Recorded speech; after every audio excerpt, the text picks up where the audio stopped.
اس حیوان انسان کا وجود زمین سے ہے، مٹی سے پیدا کی، مٹی سے، گارے سے، تین لازم سے، چپچکانے والے گارے سے، وہ جس میں کہ بدبو پیدا ہو جائے، یہ ساری باتیں کہی گئی ہیں۔ اور سائنس بھی کہتی ہے مٹی سے پیدا ہوئے، کیسے پیدا ہوئے اس میں اختلاف ہے، لیکن یہ کہ ہے مٹی ہماری اوریجن، قرآن بھی کہتا ہے اور سائنس بھی کہتی ہے۔ اور ہمارے وجود کو جب وہ تھک جائے، مزمحل ہو جائے، اس کی انرجی کم ہو جائے، تو اس کے لیے جو غذا ہے، جو تقویت ہے، وہ بھی ساری زمین سے آ رہی ہے۔ آپ نے پھل کھائے، آپ نے گندم کھائی، آپ نے چاول کہاں سے آ رہے ہیں؟ اچھا بکری کا گوشت کھایا تو بکری کا گوشت کس چیز سے بنا ہے؟ اس نے گھاس کھائی ہے، اس نے پتے کھائے ہیں، وہیں سے تو بنا ہے۔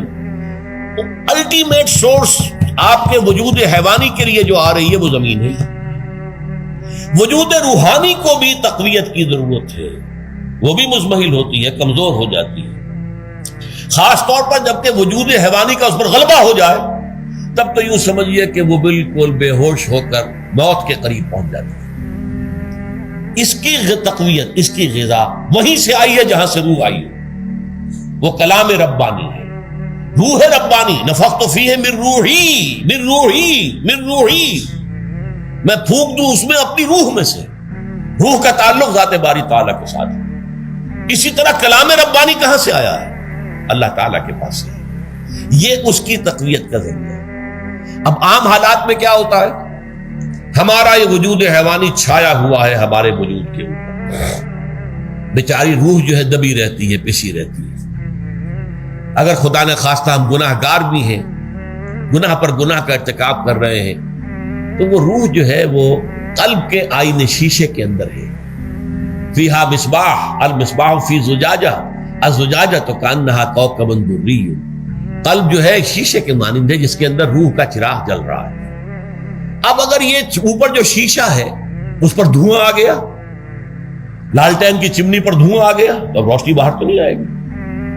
اگر انسان گناہ کرتا ہے تو قلب پر رین، زنگ آ جاتا ہے، یا حضور نے فرمایا ایک داغ لگ جاتا ہے، اور گناہ کرتا ہے اور داغ لگتا ہے، اور گناہ کرتا ہے اور داغ، یہاں تک کہ بالآخر پورا قلب سیاہ ہو جاتا ہے۔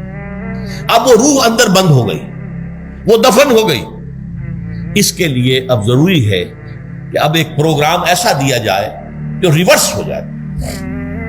دن میں روزہ رکھواؤ تاکہ وہ جو اینیمل انسٹنکٹس ہے وہ دبے، تو جب یہ وزن جو ہے اس کے اوپر کم ہوگا تو کچھ سائی آف ریلیف اسے ملے گا۔ جیسے بے ہوش آدمی پڑا ہے، اسے کوئی ہلکا سا ہوش آ رہا ہے، آپ نے پانی کے کچھ چھینٹے دیے، اس کے بعد آپ نے رات کو کھڑے ہو کر قرآن کے انوار کو اتارا، بارش برس رہی ہے روح انسانی کے اوپر، قلب روحانی، قلب انسانی کے اوپر، جس میں کہ وہ روح جو ہے وہ دفن، وہ زندہ ہوگی اثر نو، ہوش میں آئے گی، اور ہوش میں آئے گی تو دو کام ہوں گے۔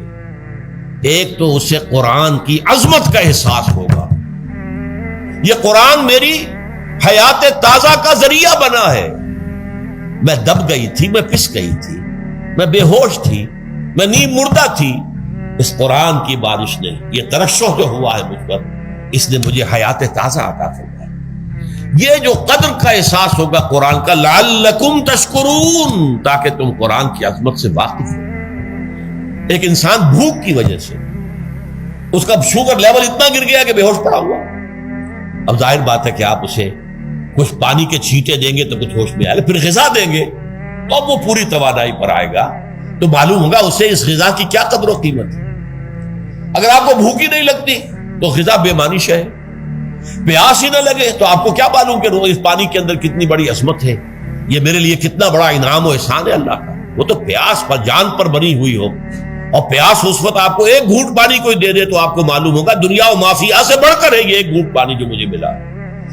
اسی طرح جب روح دبی ہوئی تھی حیوانی وجود کے بوجھ تلے، جبکہ وہ نیم خابیدہ یا نیم بے ہوش یا بالکل بے ہوش تھی، وہ دن میں تو روزہ رکھ کر اس پر سے حیوانی وجود کا وزن کم کیا گیا، اسے ایک ریلیف ملی۔ رات کو قرآن مجید کے انوار و برکات اس میں جذب کیے گئے تو اس کو پوری توانائی حاصل ہوئی۔ اس پوری توانائی کا پہلا نتیجہ تشکر، قرآن کا شکر۔ الحمدللہ الذی انزل علی عبدہ عبدہ الکتاب ولم یجعل لہ عوجا، پھر وہ قلب کی گہرائیوں سے نکلے گا۔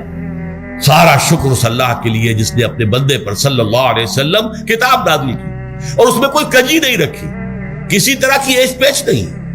یا تبارک الذی نزل الفرقان علی عبدہ لیکون للعالمین نصیرا، بڑی بابرکت ہے وہ ذات جس نے اپنے بندے پر فرقان نازل فرمایا تاکہ وہ تمام جہان والوں کے لیے نذیر اور خبردار کرنے والا بن جائے۔ یہ قرآن کی عظمت کا احساس، اور ظاہر بات ہے جس قدر کسی نعمت کی قدر و قیمت کا احساس ہوگا اسی قدر تو آپ شکر ادا کریں گے۔ اگر آپ نے کسی بچے کے ہاتھ پر ہیرا رکھ دیا، اسے کیا پتا یہ ہیرا کس بلا کا نام ہوتا ہے، وہ سمجھے گا کانچ کا ٹکڑا ہے۔